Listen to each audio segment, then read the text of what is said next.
C'est la fin. Tu vas tout perdre. Tu ne t'en sortiras pas.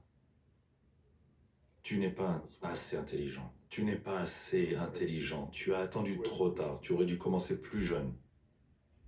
C'est le genre de voie avec lequel nous vivons tous. Pour moi, notre ministère était en pleine croissance.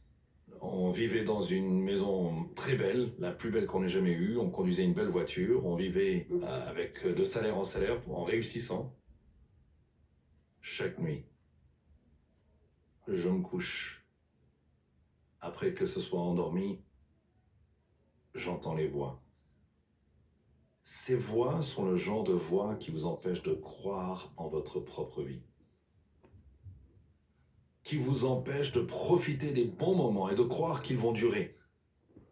L'anxiété, la pression et la force qu'il a fallu pour passer de l'endroit où vous étiez à celui où vous êtes ne disparaît pas, alors vous ne croyez pas vraiment que c'est à vous. Vous le conduisez, mais vous ne croyez pas vraiment que c'est le vôtre. Et vous avez peur de vous détendre et de vous reposer vraiment dans ce que c'est, ou qui que ce soit. Parce que tout le reste a disparu. Peut-être que ça va disparaître aussi.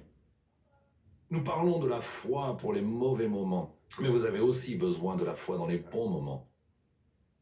Pour croire que la bonté de Dieu ne va nulle part. Pour faire taire les voix qui disent que nous n'y arriverons jamais. Tu vas tout perdre. La peur entre dans votre cœur. Vous voyez, je sais ce que c'est que d'être pauvre. Et je sais ce que c'est que d'être sans. Et je sais ce que c'est de ne pas avoir à manger pour mes enfants. Revenir à l'idée que cela pourra arriver est terrifiant. Et l'ennemi a toujours une sorte d'outil, de souvenir, de situation qu'il utilise pour vous terrifier, même si les bons moments sont là, et que le rêve est là, et que la bénédiction est là, et que la bonté est là.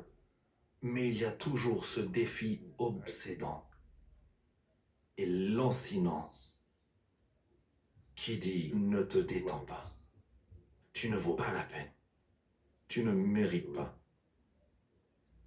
et ça ne va pas durer. » Se reposer dans ce que Dieu a fait est souvent plus difficile que de recevoir ce que Dieu a fait. S'y reposer, croire que cela va durer, croire que vous allez durer, et que l'amour va durer, et que la vie va durer, que les bons moments vont arriver, que les choses vont s'améliorer est difficile à cause des voix. Mais vous êtes ce que vous mangez et que les voix sont la nourriture qui alimente votre foi ou votre peur. Donc si vous voulez changer votre régime alimentaire, vous pouvez changer vos résultats. Mais vous devez arrêter de vous parler comme vous le faites. Parce que si vous continuez à vous parler comme vous le faites, vous serez toujours là où vous avez toujours été. C'est ce que tu dis en toi-même qui te guérit. La femme qui avait une perte de sang se disait « Si je peux seulement toucher le bord de son vêtement, je serai guéri. » Il n'y avait aucune écriture pour valider cela. Elle ne peut pas dire qu'elle était en train de citer Deutéronome ou Nombre ou quelque chose comme ça. C'est juste quelque chose qu'elle s'est dit à elle-même. Il n'y avait aucune doctrine autour de cela. Nous n'avons jamais vu cela se produire auparavant. Mais elle s'est dit, si je peux seulement toucher le bord de son vêtement, je serai guérie. Et pendant qu'elle rampait, elle n'arrêtait pas de dire encore et encore, si je peux juste toucher, si je peux juste toucher, si je peux juste toucher, si je peux juste toucher le bord du vêtement. Et sans la permission de Jésus. Et sans le soutien des disciples, elle s'est approchée de lui et elle a arraché un miracle. L'a arraché à cause de ce qu'elle s'est dit en elle-même. Vous voyez ces voix qui disent ce que vous ne pouvez pas faire, ce que vous ne pouvez pas avoir, ce qui ne va pas être, ce qui ne va pas durer, ce qui ne va pas marcher. C'est ainsi que l'ennemi pulvérise les promesses de Dieu dans votre vie. Et il faut des mots pour combattre les mots. C'est pourquoi lorsque Jésus était dans le désert et que Satan lui lançait des mots, il lui renvoyait la parole de Dieu. Et c'est ce que nous devons faire, c'est mettre la parole sur les mots. Je suis béni dans la ville, je suis béni dans le champ. Je suis béni dans mon arrière-plan, je suis béni dans ma descente, je serai béni dans ma vieillesse, je serai béni quand je serai un vieil homme, mes petits-enfants seront bénis, mon corps est béni, mon esprit est béni, ma tête est bénie, je m'en occupe, je peux le gérer, je peux le faire. Allez-y, c'est parti. Ce genre de discours, le fait de se dire cela à soi-même, repousse les autres voix de la négativité qui se glissent derrière nous et nous disent que nous ne sommes pas capables, que nous ne sommes pas compétents, que nous ne sommes pas assez doués, que nous ne sommes pas assez bons, que nous avons attendu trop tard ou que Dieu nous punit. Répondre à ces voix, c'est faire taire l'ennemi. La pression que je subissais, je la provoquais. Parce que la pression que je subissais venait des choses que je laissais résonner dans ma tête. Et je me demande s'il y a des choses qui résonnent dans votre tête en ce moment et qui vous empêchent de vivre votre meilleure vie. Parce que vous ne le ferez pas taire en leur répondant. Vous aurez tout ce que vous direz. Ainsi dit la parole de Dieu. Alléluia. Vous aurez tout ce que vous direz. Gloire. Si c'est la trahison, vous aurez ce que vous direz. Si c'est une vie sans amour, vous aurez tout ce que vous direz. Ça ne marche pas que positivement, ça marche aussi négativement. Vraiment. Vous aurez tout ce que vous direz. Elle l'a touché et elle a été guérie. Et il a dit, qui m'a touché?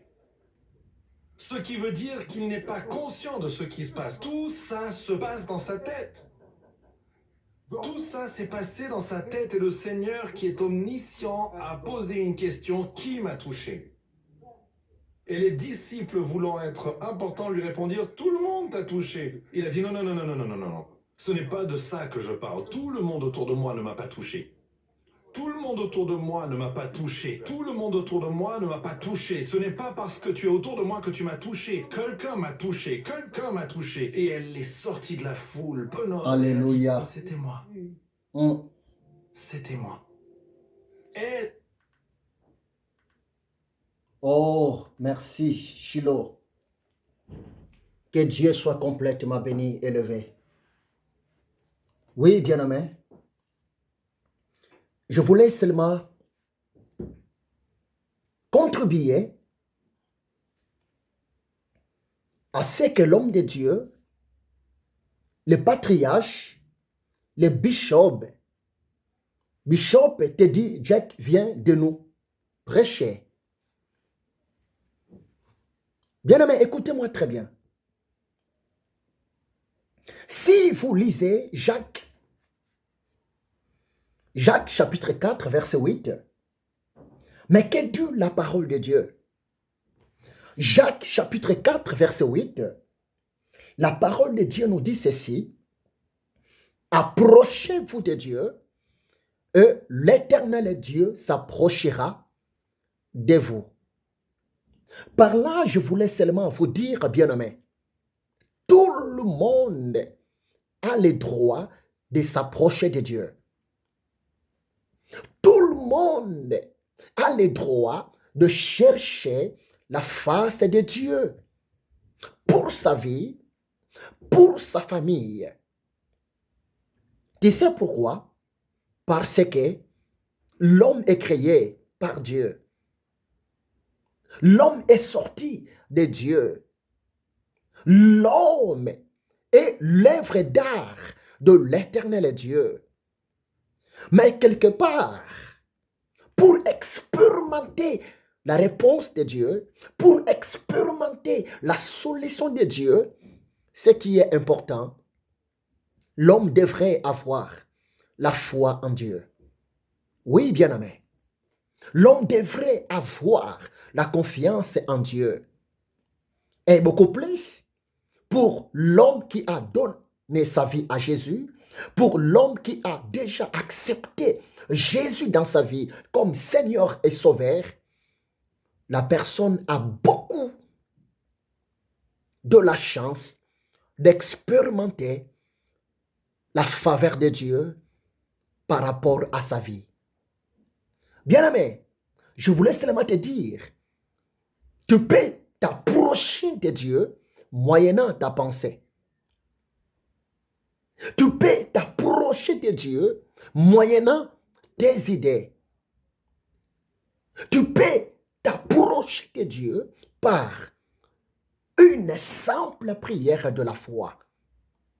Oui, bien-aimé, l'Éternel Dieu est disponible pour te soutenir.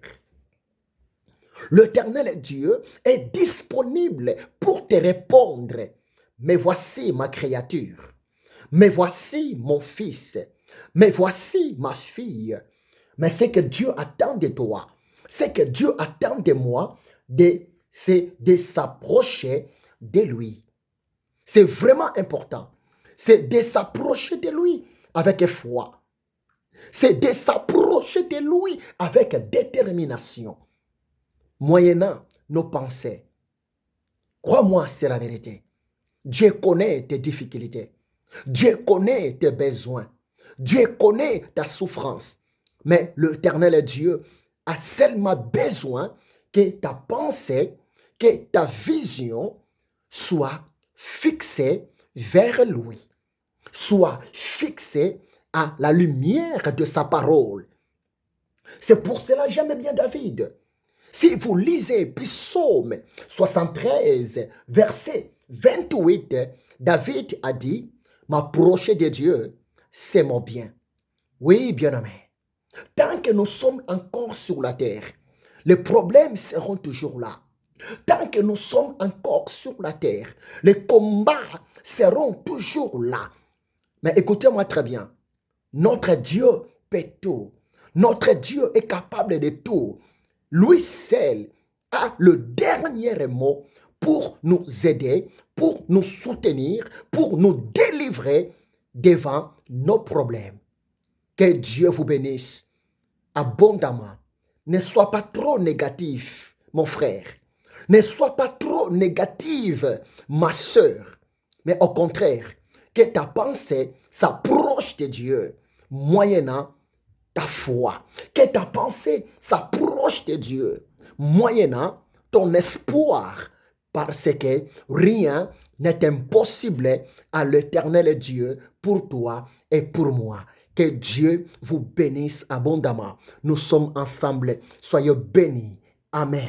Que Dieu vous bénisse.